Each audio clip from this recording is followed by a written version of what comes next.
All disciplines of angling have an element of danger to them, but rock fishing carries with it a particularly broad range of risks. The sea itself is unforgiving and unpredictable, but couple that to the treacherous nature of rocky shorelines, the threat to angler safety increases considerably. Rock marks can take a variety of forms, from what are essentially shallow, rocky beaches right through to craggy headlands dropping straight off into deep water. The sea will interact with both environments very differently. Before doing any type of open coast sea angling, it's important to first understand how ocean swells respond to changes in water depth, and this is a key element where people can go wrong. It's easy to see the threat of splashy broken waves, but unbroken swells carry a lot of energy, and although they can appear comparatively unthreatening, when they abruptly meet rocky formations, the impact can be devastating and deadly.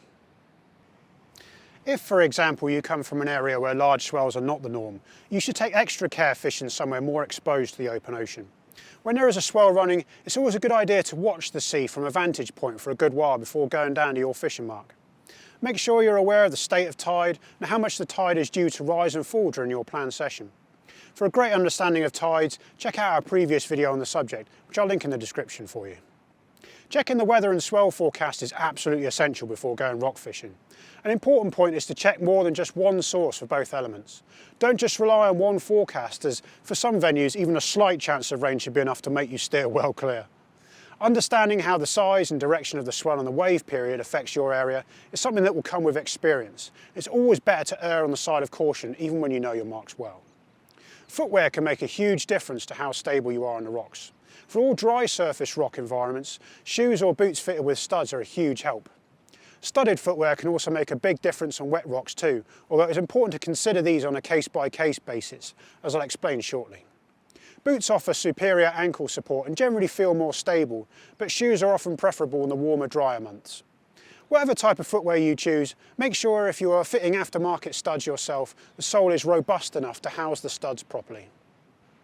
Some wet or greasy rocks will be unsafe to stand on no matter how good your studded boots are.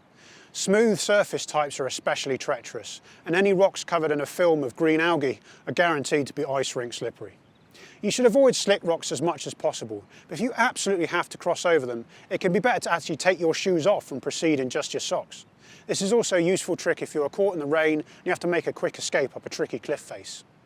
Of course, if there's any difficult climbing involved at your choice of mark, a rope will come in really handy and gives added confidence should the weather take an unexpected turn for the worse.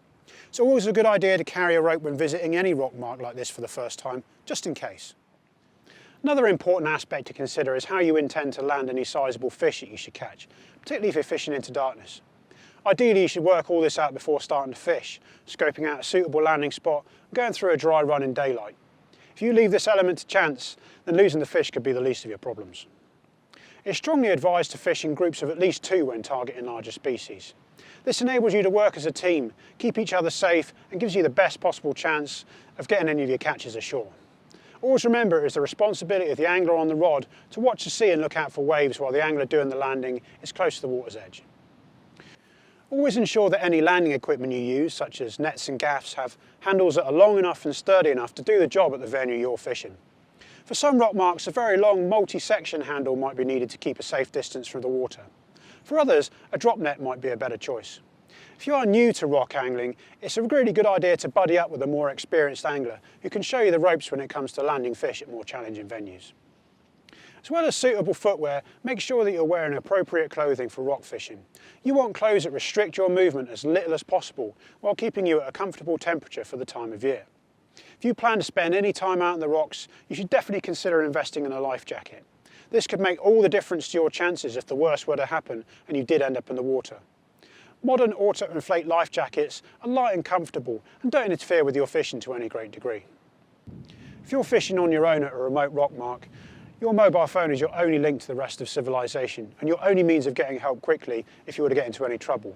Make sure that your phone is fully charged before you go on your session and ensure that it has some kind of protective case should it accidentally fall on the ground. A lot of remote rock marks suffer from poor phone reception. In these cases, and as a general rule, it's really important to let somebody at home know where you're going and what time you expect to be back. This would ensure that help would reach you in good time if you were to find yourself in any difficulties. Stay safe.